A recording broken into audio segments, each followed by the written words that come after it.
Bonjour très chers spectateurs, vas-tu bien? Parce que c'est ton blondin préféré pour une nouvelle vidéo sur l'histoire de France. Enfin, tu sors une vidéo, blondin, il y avait que Soléon qui tenait le collectif, mais qu'est-ce que tu fais? Eh ben pour une fois je suis là pour votre plus grand plaisir, et nous allons tout de suite démarrer. Alors, pour cette vidéo, on va attaquer la période des Mérovingiens, une période assez floue pour tous ceux qui connaissent un petit peu l'histoire de France un minimum. Pas comme vous derrière votre écran, non je blague. Bon, en gros les Mérovingiens ça commence au niveau de Clovis.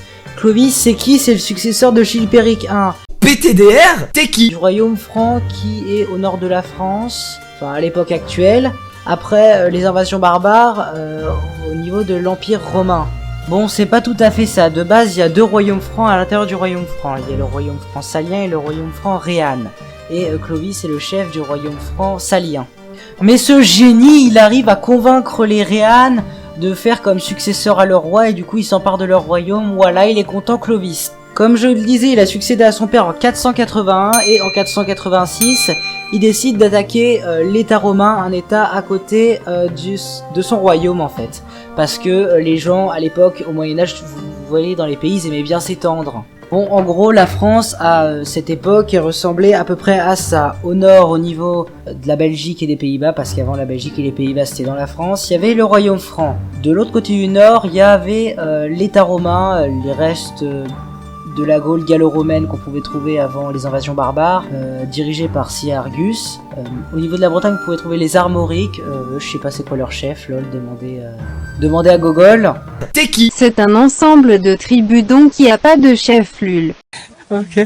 Au sud-est, vous pouvez trouver les Wisigoths, et au sud-ouest, vous pouvez trouver les Burgondes. Ah, j'oubliais à l'est, quoi, vous pouvez également trouver les Alamans, ce qui donnera plus tard le nom d'Allemands, vu que les Alamans auront migré encore plus vers l'est. Et peut-être que ce stickman de merde qui s'incruste dans le montage va s'arrêter, parce que là, tu m'emmerdes, donc tu te casses de mon montage. Bon, reprenons. Comme je le disais, Clovis il s'empare de l'état romain, tranquille, il a tout le nord de la France, mais bon, il reste quand même pas mal de boulot. Il reste les Wisigoths, les Burgondes et les Alamans. Ça fait beaucoup là, non? Clovis tente également de s'emparer de la Thuringie qui est au nord de son royaume, le problème c'est qu'il y arrive pas. Con ça.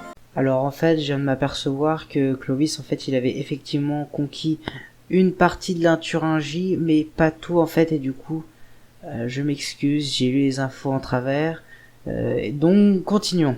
Clovis combat ensuite les Alamans en 496. Clovis au milieu de la bataille, il est dans une situation désespérée, il sait pas comment il va pouvoir gagner. J'suis dans la sauce sa mère. Au début de son règne, je tiens à préciser que Clovis il voulait pas se convertir au christianisme, même s'il soutenait les chrétiens parce que c'était dans son intérêt. Mais au milieu de ce moment désespéré, Clovis dit alors qu'il se convertira au christianisme si il arrive à remporter la bataille avec ses guerriers. Parce que c'est notre projet! Il finira par remporter la bataille et donc se convertir au christianisme, ce qui est pas mal parce que bon, à l'époque, dans la Gaule, donc l'actuelle France, l'église gallo-romaine et donc l'église chrétienne est relativement puissante, et donc vu qu'il a un soutien en plus, bah Clovis, ça l'arrange pour ses conquêtes. Bon, en fait, Clovis il a pas attaqué les Alamans, c'est juste que les Francs Réans ont été attaqués par les Alamans. Du coup Clovis il faisait que se défendre, mais bon, vu qu'il va gagner, il va en profiter pour prendre le territoire des Alamans, parce que pourquoi pas, ou en tout cas une partie. Clovis il s'allie aussi aux Armoriques, car il sait qu'il pourra pas les battre, tout dire parce qu'ils sont trop forts. Tu me demandes, la moitié de la France et les Armoriques qui sont que la Bretagne peuvent le battre.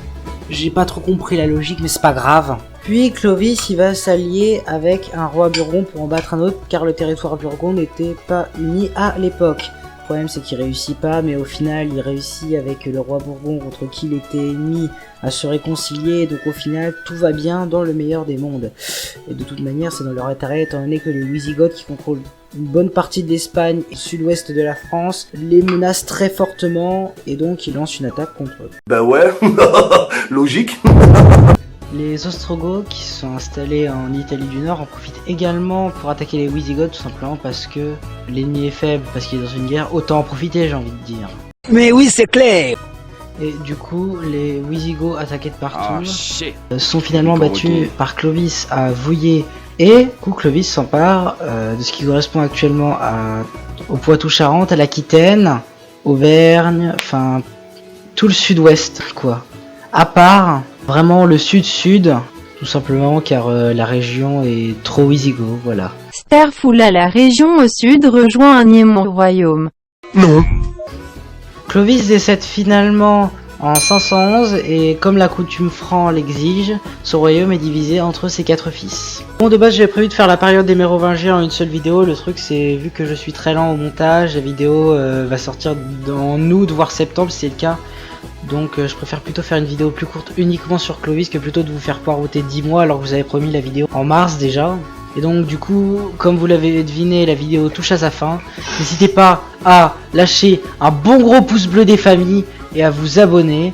Et surtout, portez-vous bien!